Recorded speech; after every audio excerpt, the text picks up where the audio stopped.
Tout le monde. Il y a une lumière dedans. Tout le monde. Tout le monde a un texte? Non, il y a Faudra que je refasse d'autres photocopies. Parce que s'il y en a au moins une pour deux, et là je m'en ferai la prochaine fois. Là, il nous reste encore quelques minutes, je voulais pas arrêter maintenant. Alors, Benogen et Inyana Shel Torah Chassidut.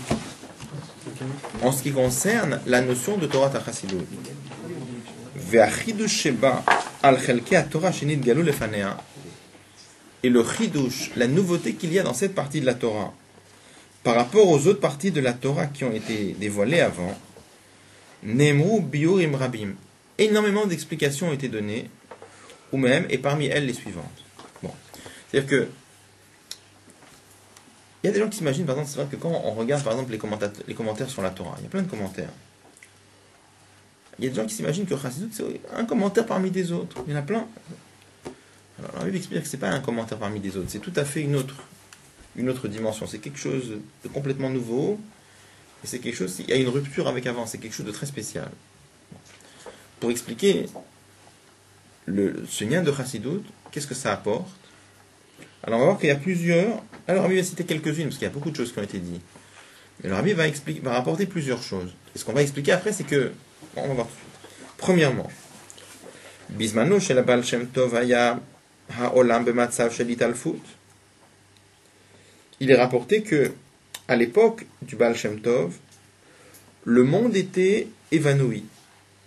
Et par le dévoilement du Baal Shem Tov, et Torah Chassidut, et par le dévoilement de la Chassidut, nit'orera olam mi'italfuto. Le monde s'est réveillé de son évanouissement. Bon. Ça, c'est quelque chose qui est marqué dans un très vieux manuscrit. On ne sait pas qui a écrit ça. C'est une chose que les rabbins ont cité. Alors, quand on dit le monde était évanoui, ça veut dire que ça parle essentiellement du monde juif. Pratiquement, ça veut dire quoi? On a déjà eu l'occasion d'en parler plusieurs fois ensemble sur le fait que le Baal Shem Tov est venu dans une période très tourmentée de l'histoire juive, après les massacres de Khmelnytsky. C'est-à-dire qu'avant cette période-là, avant 1648-1649, une énorme partie du peuple juif vivait une sorte d'âge d'or. C'est-à-dire qu'il y avait des organisations communautaires extraordinaires, avec partout des rabbanim, des yeshivot, des Bate Midrashim, où l'étude de la Torah foisonnait de tous les côtés. Il y avait les responsables des grandes communautés qui se réunissaient. Il y avait une organisation incroyable. Et en 1 an et demi, tout a été balayé. Pourquoi? Parce qu'il y a eu un Cosaque, chef des Cosaques, très profondément antisémite, qui s'appelle Khmelnytsky. Et avec ses troupes, en 1 an et demi, il a démoli 400 communautés juives. Et dans les textes, quand on voit les textes qu'ils décrivent à l'époque, c'était des choses terribles. C'est-à-dire, il rentrait dans un village, il tuait les gens à l'arme blanche. Enfin, il étranglait les femmes et les enfants avec des lacets. Enfin, c'était un truc terrible. Et ce qui fait que toute cette période qui a... Ça, je le dis toujours parce que c'est un truc que j'ai du mal à... Mais ça, il a encore une statue sur la place centrale de Kiev, ce monsieur, aujourd'hui. 17e siècle, 1648, 1649. Après ça, il y a un déséquilibre très très profond. Pourquoi? Parce qu'il y avait énormément d'orphelins, des enfants qui avaient perdu leur... Il y a eu, en 1 an et demi, il y a eu plus que 600 000 tués. Énormément les Juifs avaient quitté les petits villages parce que dans les petits villages, ils étaient exposés aux attaques des Cosaques, alors que dans les grandes villes, c'était plus facile de se cacher. Donc, à partir de là, on a eu énormément d'orphelins, un déséquilibre profond, beaucoup d'enfants qui devaient travailler pour gagner leur vie. Souvent, ils étaient recueillis par des oncles, par des tantes, par des cousins. Ils devaient travailler pour gagner leur vie, donc ils ne pouvaient plus étudier la Torah. Et c'est là que c'est la première fois dans l'histoire du peuple juif qu'on a atteint un pourcentage d'illettrés incroyable. Parce que le peuple juif était toujours le peuple du livre. C'est-à-dire chez les juifs, on a toujours su lire et écrire. Pourquoi? Parce que la première mitzvah de la Torah, c'est tu enseigneras la Torah à tes enfants. C'est la première mitzvah. Donc toujours les juifs savaient lire et écrire. Et ça, c'est la première fois dans l'histoire juive où on a atteint un pourcentage d'illettrés incroyable. Ce qui s'est passé, c'est que il y a eu en parallèle, il y avait une certaine élite du peuple juif, des rabbanim, qui était toujours plongée dans les mots de la Torah, et qui ont continué d'étudier, malgré les difficultés, ont continué d'étudier. Dans un premier temps, ils ont essayé de faire quelque chose pour la masse du peuple, et très rapidement, ils ont été débordés, et ils ont arrêté, et non, à ce moment-là, le fossé a continué de se creuser. C'est-à-dire qu'il y a eu vraiment deux groupes chez les juifs.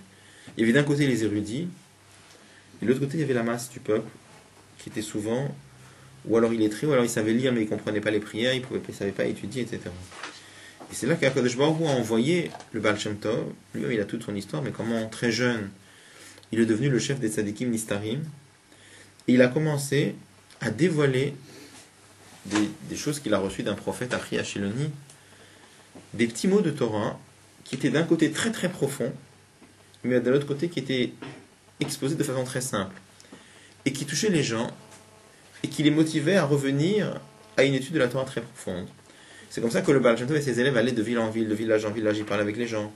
On raconte que des fois, ils se mettaient sur la place du marché, pour attirer les gens, ils se mettaient à danser, les gens étaient étonnés, ils venaient, et ils leur parlaient.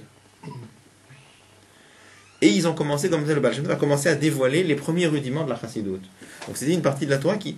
Et c'était des thèmes, les thèmes semblaient un peu révolutionnaires. Pourquoi un peu révolutionnaires? Parce qu'ils disaient, à l'époque, les gens pensaient, par exemple, que Dieu aime que les Juifs qui savent étudier la Torah.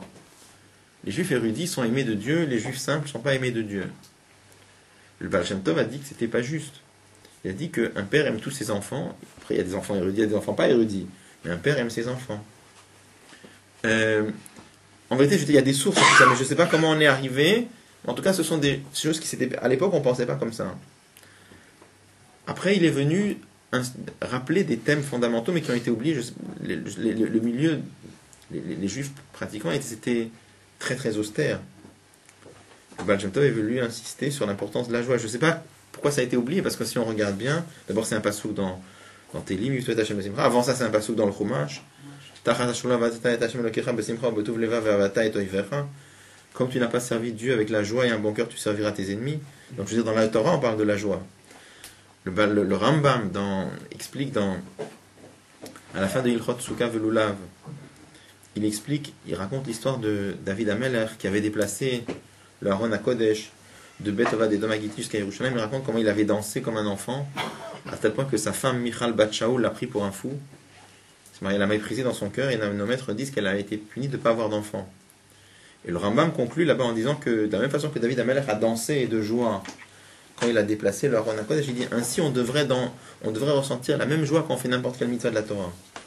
Donc on voit que la notion de Simcha, c'est pas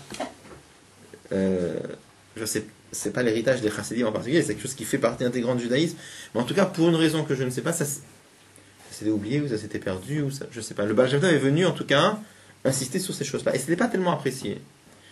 Il y a eu une réaction de la part de certains rabbanim, comme ça semblait un peu des idées nouvelles, il y a eu un certain froid et une certaine réticence. Alors on peut comprendre aussi cette réticence du fait que l'histoire du Baal Shem Tov est venue pas très longtemps après l'histoire de Shabtai Tzvi. Shabtai Tzvi, c'était un homme qui s'est fait passer pour le Mashiach. Et il y a eu beaucoup de communautés en difficulté, pas les Chachamim, mais des Juifs simples qui ont cru en lui. À la fin, il s'est converti à l'islam. Donc ça a été une grande déception. Et en tout cas, à partir de cette histoire-là, à chaque fois qu'il y avait quelque chose qui semblait un peu nouveau dans le judaïsme, les rabbanim de l'époque étaient plutôt réticents. Donc ça, je racontais ça juste pour expliquer le mot qui dit que avant le Baal Shem Tov, le monde était évanoui. Ça veut dire que le peuple juif était dans une sorte d'évanouissement spirituel. Les gens étaient plongés dans le travail parce qu'ils devaient tout simplement gagner de quoi acheter du pain et de l'eau, quoi. Et le Baal Shem Tov est venu progressivement remotiver une grande partie du peuple juif à l'étude de la Torah. Et c'est comme ça que, à la fin du 19e siècle, je veux dire, les Chassidim, c'est des millions de juifs. C'est pas comme on s'imagine un groupe de personnes, c'était énorme. Malheureusement, Hitler en a tué une grande partie, mais c'est-à-dire, ça représentait des millions de personnes à la fin. Donc, on dit que le monde était évanoui, et le Baal Shem Tov a réveillé le monde juif de son évanouissement. C'est-à-dire quelle différence entre un homme évanoui et un homme qui n'est pas évanoui? Un homme qui est évanoui, sa vitalité est voilée. Il est vivant, mais sa vitalité est voilée. Quand un homme se réveille de son évanouissement, sa vitalité commence à se redévoiler de nouveau en lui. Et on dit, il y a même toute une sikha du rabbi précédent où il dit là-bas que c'est la raison pourquoi le Baal Shem Tov s'appelait Israël. Parce que c'est marqué dans les livres que quand quelqu'un est évanoui, il faut lui souffler son prénom à l'oreille. Pourquoi? Parce que le prénom, c'est lié avec la neshama de la personne. Comme quand il est évanoui, sa neshama s'est voilée. En soufflant son prénom juif à l'oreille, on aide la neshama à rebriller de nouveau dans le corps. Donc il dit que comme le Baal Shem Tov s'appelait Israël, il a permis au peuple juif de sortir de son évanouissement. Ça c'est un premier bio. Bête, deuxième bio qui est marqué. Chassid ou shose lifni mishrat hadin. Qu'est-ce que c'est qu'un chassid? C'est quelqu'un qui fait plus que ce qui est strictement obligatoire. Donc ça c'est un deuxième texte qui explique quel est l'apport de la chassidoute. La chassidoute, ça a donné qu'un chassid fait plus que ce qui est... Il y a le din, et il y a l'ifni mishrat hadin, il y a plus que l'obligation. Excusez-moi, ça, c'était, la source de ça, c'était pas dans la Pirkei Avot au départ, d'aller plus loin que le din? Est-ce que c'est la chassidoute qui a incité vraiment les gens à faire mieux? Ça existe dans la halakha déjà, ça, la notion de l'ifni mishrat hadin. Ouais. Mais la demande avait dit que on va en parler après, on verra la différence. Qu'est-ce que ça veut dire? Qu'un chassid, c'est quelqu'un qui fait l'ifni mishrat hadin. Il y a justement une marloquette à propos de ce que c'est qu'un chassid. Les gens qui n'étudient pas forcément la chassidoute disent que dans la Gemara, c'était des gens qui suivaient la halakha avec beaucoup de rigueur, tout ça, mais ils ne considèrent pas du tout que c'était des gens qui pouvaient être... il n'y avait pas de chassidoute à cette époque-là. Non, mais ce qui est intéressant, c'est que le mot chassid existait dans la Gemara avant qu'il y ait l'histoire de la chassidoute, c'est clair et net. C'est pas un terme original. Mais ce qui est intéressant, c'est que les mitnagdim, eux-mêmes se sont appelés les opposants, et eux-mêmes ils ont appelé les autres les chassidim. C'est ça qui est intéressant. Tout est par providence. Ils auraient pu dire que eux c'est les chassidim, et les chassidim sont les opposants. Mais on voit qu'ils n'ont pas fait comme ça. Ils se sont appelés eux les opposants. Reconnu coupable. D'accord? C'est très intéressant comment la providence divine a fait les choses, mais ça c'est un fait historique indéniable. Et c'est comme ça que ça s'est passé, d'accord? Donc c'est un shgachah pratit. Mais c'est vrai que le terme chassid existait dans la Mishnah, c'est marqué déjà. Il y a une Mishnah dans Masechet Brachot, c'est marqué chassidim arishonim ayushoim tesha bitfilatam. Que les premiers chassidim prenaient pour leur tfila 9 heures par jour. C'est marqué. Non, pas même Masechet Brachot. D'accord? Mamar Hazal, comme les maîtres disent dans la Gemara, c'est dans ma Masechet Nida, Sorfan chassid. Un chassid, il les brûle. Afalgav chez Mazik, même si ça lui fait du mal. Pourquoi ça parle? Là-bas dans la Gemara, c'est marqué. Donc ça, c'est une preuve que l'Admor Azaken avait ramené de cette Gemara-là. Donc là-bas dans la Gemara, de quoi on parle? La Gemara explique que quand on coupe des ongles, les ongles qui si ça tombe par terre, c'est marqué que ça peut faire du mal à une femme enceinte, ça peut lui faire perdre son bébé. Ça c'est marqué dans la Gemara. C'est pour ça que la Gemara explique que tzadik kovran, un juif qui est tzadik, qu'est-ce qu'il fait? Il laisse pas traîner ses ongles. Une fois qu'il les a coupés, il les enterre pour que une femme puisse pas marcher dessus. Et la Gemara dit chassid sorfan, mais un chassid il les brûle. Pourquoi? Parce qu'il a peur que même s'il les a enterrés, peut-être qu'il y a quelqu'un qui en passant va enlever la terre, ils vont de nouveau être découverts, et il pourrait, que Dieu préserve, de nouveau remettre en danger le bébé d'une femme enceinte.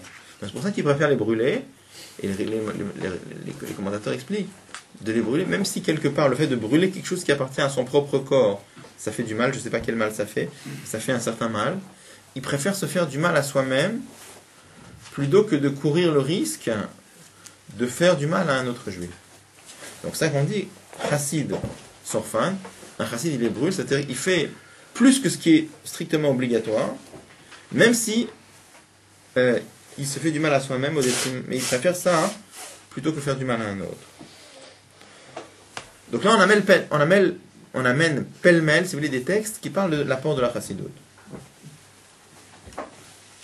Troisième texte, Malat chassidoute, ou l'avantage de la chassidoute, c'est Sheakochotativim nasim kochot elokim, que les forces naturelles deviennent des forces divines. Comme l'Admor Azaken explique dans un endroit, il dit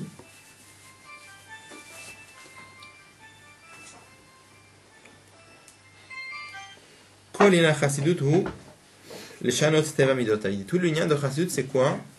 C'est de changer la nature de ces midot. Et on explique, ça veut dire quoi? Lo rak leshanot midot avativim. Il ne s'agit pas simplement de changer ces midot naturelles, et la gamme teva midotav, mais il s'agit de changer la nature de ces midot. Vous voyez, c'est pas un jeu de mots. Il ne s'agit pas simplement de changer teva midotav, mais il faut pas midotav ativim, mais il faut changer teva midotav. Qu'est-ce que ça veut dire?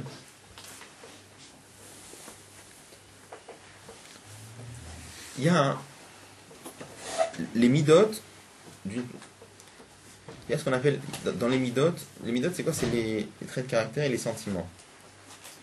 Il y a des midot naturels chez une personne. Les midot naturels chez une personne, c'est par exemple un homme est attiré par les plaisirs du monde. Donc changer les midot ativim, ça veut dire quoi? C'est faire en sorte qu'au lieu qu'un juif soit attiré par les plaisirs du monde, c'est faire en sorte qu'il soit attiré par Akadosh Baruch Hu. Ça veut dire les chanot, de changer les midot ativim. Au lieu que d'être attiré par les plaisirs du monde, d'être attiré par Akadosh Baruch Hu. C'est déjà pas mal. Après on dit, il y a plus que ça. Il n'y a pas simplement de changer midot ativim, mais il faut changer aussi teva midotav. Qu'est-ce que ça veut dire de changer teva midotav? Mais on reviendra aussi là-dessus après. Mais qu'est-ce que ça veut dire? Dans les midot, on sait qu'il y a 7 midot. Les deux principales, c'est l'amour et la crainte, par exemple. Il y a des gens, par exemple, qui de nature sont des gens qui ont plus le koach de Ahava. Et il y a des gens qui, eux, de nature, ont plus le koach de Ira. Il y a des gens ils ont cette nature d'être, d'aimer, ils aiment les gens, ils aiment aussi beaucoup les plaisirs du monde matériel. Il y a des gens qui, de nature, ont plus la notion de Ira. C'est des gens qui ont plus peur. Alors quand c'est dans les choses du monde, ils auront plus peur des yanim du monde. Des fois, ils auront peur des gens. C'est des gens qui sont plus coincés sur eux-mêmes, plus renfermés sur eux-mêmes.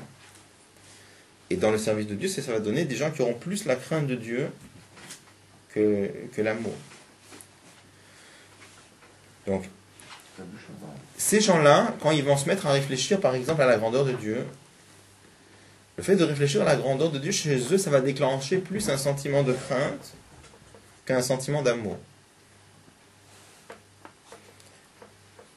Et là, on nous dit qu'un juif doit être capable même de changer ça aussi. Ça veut dire quoi? Que quand il réfléchit à la grandeur de Dieu, même si c'est quelqu'un qui naturellement est plus porté vers la crainte que vers l'amour, il pourra avoir aussi l'amour de Dieu. Ou le contraire. Si c'était quelqu'un qui avait plus l'amour, il pourra aussi... Donc ça qu'on dit, pas simplement de changer les midotav ativim, mais de changer teva midotav. C'est quoi teva midotav? Même si son teva c'était plus ava ou son teva c'était plus ira, ça il pourra changer aussi. Bon, on reviendra là-dessus. Ça c'est encore un texte qui nous explique qu'est-ce que la chassidut est censée apporter. 4e point.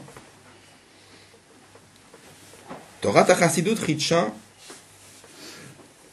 La chassidut a apporté à chakol echad vechad, que chaque juif, gam mishe'elo neshama gevoa, même quelqu'un qui n'a pas une neshama d'un très haut niveau, v'gam lo zichachet atzmo, et même quelqu'un qui n'a pas fait un travail de raffinement sur soi-même, yuchal asig elokut, peut comprendre Dieu. Ça c'est un grand ridouche.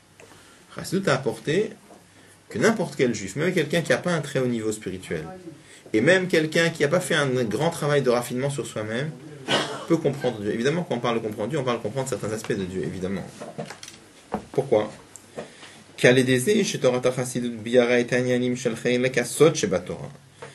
fait que la chassidut a expliqué les secrets de la Torah.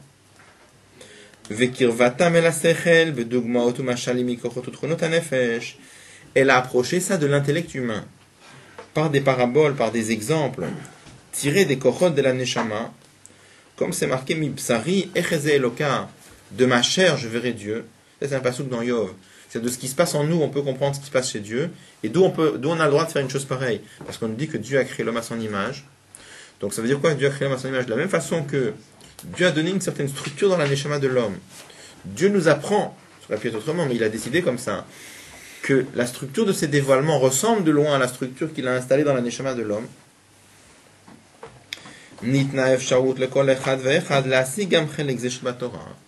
Il a été donné la possibilité à n'importe quel juif, même quelqu'un qui n'a pas d'un haut niveau, de comprendre cette partie de la Torah. Pas simplement avec l'intelligence de son âme divine, mais même avec l'intelligence de son âme intellectuelle, et même le sechel de l'âme animale. On sait qu'il y a 3 âmes en nous. Il y a l'âme animale, il y a l'âme divine. Entre les deux, il y a une sorte d'arbitre qu'on appelle le nefesh ha-sichlit. C'est pas du tout le même sechel, les 3. Le nefesh,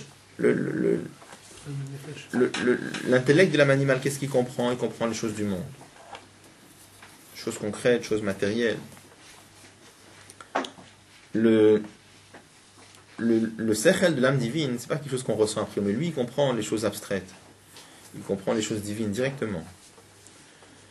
Et entre les deux, il y a le sechel, le nefesh ha-sichlit, c'est de l'intellect pur. Donc il nous dit, le chidouche de Chassidut, c'est de faire en sorte que les choses qui touchent Dieu sont compréhensibles, non seulement par le nefesh, pour n'importe quel juif, quel que soit son niveau, non seulement par le sechel de son âme divine, mais même par le sechel de son âme sichlit, et même par le sechel de son âme animale aussi. C'est-à-dire que le Rambam, qui est quand même de ce cas, c'est possible que le Mitzvot qui dit qu'il y a une unité de Yetat Hashem, à son époque, il y avait un rissaron dans la connaissance d'Akadosh Baruch Hu dans cette Mitzvot de Yetat Hashem, pour ces gens-là qui n'avaient pas Chassidut, parce qu'elle a été dévoilée bien après. Comment ça se passe? Les Neshamot à l'époque du Rambam étaient d'un niveau beaucoup plus haut que les Neshamot qui sont venus après. C'est pas dévoilé dans le monde. Enfin, ça je dis, c'est que il y a le phénomène de Yeridat HaDorot, c'est-à-dire que dans les dernières générations, on dévoile les dernières Neshamot qui sont les plus basses. Un des Chiyadushim de Torah Chassidut, c'était de faire en sorte que même les Neshamot les plus basses peuvent avoir accès à cette compréhension-là. C'est-à-dire, c'est comme par exemple, prenons par exemple le Rambam, d'accord? Le Rambam a été le premier à écrire que Dieu n'est pas du feu. C'est impressionnant. À tel point que le Rambam écrit que quelqu'un qui pense que Dieu c'est du feu, c'est un hérétique. Le Ravad, sur place, Rabbi Abraham Ben David écrit Kamak dolim vetovim menu alchou bezoa deridi. Il y avait des gens mieux que le Rambam qui ont marché dans ce chemin-là, qui ont cru que Dieu c'était du feu. Nous on est choqués quand on dit une chose comme ça, quoi. C'est qui est le simplet qui pouvait croire que Dieu c'était du feu. Pire que ça, une des raisons pourquoi il y a certaines personnes, certains rabbinim qui ont brûlé le livre du Rambam, c'est à cause de ça. De quel droit le Rambam écrit que quelqu'un qui pense que Dieu c'est du feu, c'est un hérétique. Rabbi explique dans une sikha. Comment il pouvait penser que c'était du feu? Pourquoi il pouvait penser que c'était du feu? C'est ça. Comment le Ravad a pu écrire une chose pareille? Rabbi Abraham Ben David c'était un très grand, c'était un Mekoubal. Comment il a pu écrire ça? Donc, il dit comme ça. Le Ravad, il est d'accord avec le Rambam que Dieu n'est pas du feu. C'est sûr. Là où il n'est pas d'accord, c'est que quelqu'un qui s'imagine que Dieu c'est du feu, c'est un hérétique, ça il n'est pas d'accord. Pourquoi? Parce que dans la Torah, il est écrit qu'il y a Hashem Elokecha Esh Ochlaou, car l'Éternel, ton Dieu, est un feu dévorant. Donc, le Rabbi explique. Est-ce que parce que quelqu'un a compris un verset de la Torah au pied de la lettre, tu vas l'accuser d'être hérétique? Ça, le Ravad n'était pas d'accord avec ça. Bon. Et ça veut dire quoi? Ça veut dire que il y a eu une époque où il y avait des gens qui ont peut-être pu croire ça parce que, à ce niveau-là, d'abord, il y avait une majorité de juifs qui ont compris les choses tout de suite, comme le Rambam. Bon. Mais il y avait peut-être des gens qui allaient, à leur époque, c'était pas une obligation de savoir encore le mettre tel qu'il était. Une fois que le Rambam a écrit ça, hein, si quelqu'un va contredire le Rambam, ça sera un vrai hérétique, là. Donc, on voit que le dévoilement de la Torah s'est fait progressivement. C'est-à-dire que tout a été donné potentiellement sur le mont Sinaï. Mais au fur et à mesure de l'avancée des générations, le dévoilement de la Torah devient de plus en plus clair. Quand on voit par exemple, il y a des halakhot qui ont été éclaircis, quand tu vois par exemple, avant que le Shulchan Aruch soit écrit, les choses étaient plus floues. Quand on a écrit le Shulchan Aruch, après on a écrit les poskim qui ont commenté le Shulchan Aruch, les choses deviennent de plus en plus claires. Donc Dieu a donné une très grande lumière au moment de Har Sinai, du dévoilement de Har Sinai. Au fur et à mesure des générations, les choses se sont affinées. Pas avec des choses nouvelles, mais en dévoilant ce qui avait déjà été donné. Donc, quand le Rambam a été le premier à écrire que Dieu n'est pas du feu, quelque part, le judaïsme est devenu plus clair, si on peut dire. D'accord? Donc, à l'époque de Chassidut, c'est devenu encore plus clair. Comment dire. Mais un des chidushim, c'est que c'est accessible à n'importe quelle personne. Même quelqu'un qui a... C'est sûr que Chassidut, ça apporte pas. Je veux dire, il y a des choses que... Quand tu prends le Baal Shem Tov qui vient, il t'explique qu'il y a Ashgacha Pratit dans chaque détail. Et avant le Baal Shem Tov, qu'est-ce qu'on a cru? On n'a pas su que chaque chose qui se passe dans le détail est voulue par Dieu. Pourtant, nous, ça nous paraît complètement évident aujourd'hui. Avant le Baal Shem Tov, on n'a pas su ça. Le monde animal et le monde végétal, non? Avec la sirah de Rabbi. Le guide Anaché, il lisait pas la Torah, le guide Anaché? Rabbi Assira. C'est pas bien, c'est rare. Quand même. Qu'est-ce que tu veux dire? Non, toujours cette même question qui subsiste, quoi. C'est, premièrement, pourquoi tout le monde n'étudie pas la même Chassidut? Deuxièmement, pourquoi tout le monde n'étudie pas Chassidut? Ça va venir. J'espère, oui. Il fallait leur demander eux directement. Je veux dire, là, on parle pas d'érudits, on parle pas de gens. À toutes les époques où il y a eu comme ça des grands événements dans la Torah, le Rambam lui-même a eu des opposants. Quand le Rambam a écrit son livre, il y a eu des gens qui ont brûlé ses livres. Les grands Mékobalim qui n'étudient pas Chassidut. J'ai vu ça encore à Pas ce encore. Shabbat. Pas encore. Et c'est pas n'importe quoi. C'est ça que je veux dire, en fait, il y a toujours C'est vrai qu'il y a des gens qui ont dépensé un petit peu à arriver en ce qui concerne la Chassidut. C'est effarant. On discute avec certaines personnes qui Enfin, je sais pas si on peut. considèrent ça comme... Moi j'ai entendu des rabbinim très respectables dire que c'est... D'un Mekouba, je sais pas si on peut dire qu'il a arriéré. Non, si. Chas V'Shalom, je parle de certaines de ses paroles, je te parle pas de lui-même, je te parle de certaines de ses paroles. Moi j'ai entendu des rabbinim très respectables qui disent que la Chassidut c'est le vestibule de la Kabbalah. Enfin, c'est impensable. Clairement, hein, clairement. Et pour qui j'ai un énorme respect. Je sais pas comment ça marche, mais tu vois, quand on voit ceux qui ont été contre le Rambam, il y avait Rabbeinu Yonah. Rabbeinu Yonah, c'était pas n'importe qui, hein, c'était un des grands. C'était un des Rishonim qui a écrit des livres que tout le peuple juif vit avec ses livres aujourd'hui. Il était contre le Rambam, simplement. Hein. Il a eu le mérite de s'apercevoir de son erreur. Et il est parti demander Mechila sur la tombe du Rambam quand il était... le Rambam était déjà décédé, donc il a fait le voyage pour demander Mechila au Rambam. Il est mort en chemin, je crois, je suis pas sûr. Mais bon. Alors là aussi, je viens de demander, Rabbeinu Yonah, c'était pas n'importe qui, comment on peut pas C'est répondre. pareil, Il y a Magen toujours Levina cette aussi qui s'est question, opposé. Tout le monde n'étudie pas la même Chassidut, puisque c'est un Bon. événement tellement fort. Genre, ça rentrait dans ces histoires. A priori, Voilà. c'est une suite de tous ces préjugés qu'il y a eu au départ et qui ont laissé des traces. Maintenant, on m'a demandé aussi pourquoi le Gaon de Vilna a été contre la Chassidut, et pourquoi... Il s'est fait monter la tête plutôt. Il y a quelqu'un qui m'a envoyé un fax, je crois que je l'ai- où il y a un mot de Chafetz Chaim sur ça.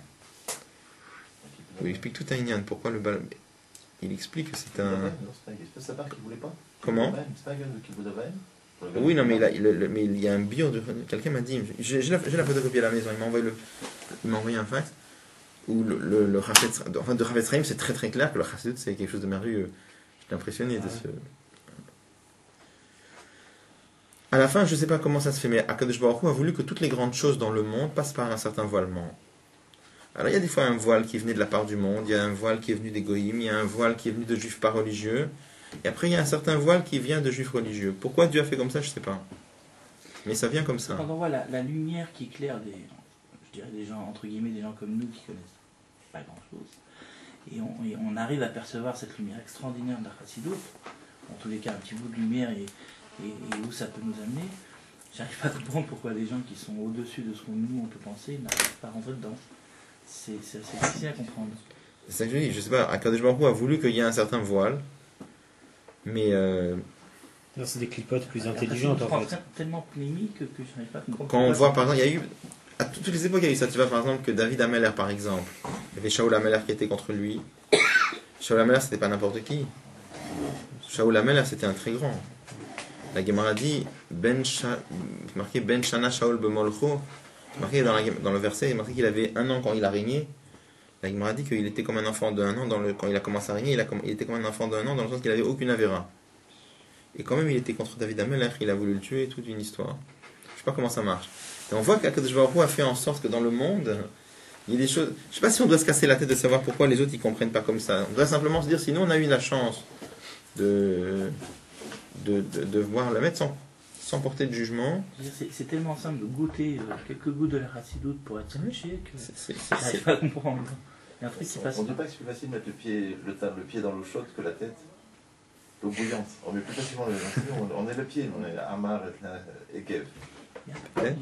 Peut-être ça nous aurait c'est de l'eau salée. Je sais pas comment. On met plus facilement le pied que la tête. Tous les gdolim, ils mettent pas la tête dans la chassidoute parce que c'est des chemins, ils ont trop de céréales. Ils n'arrivent pas à mettre la tête dans le bouillon. Il y a la guerre. Souvent, Le pied. Ok, bon.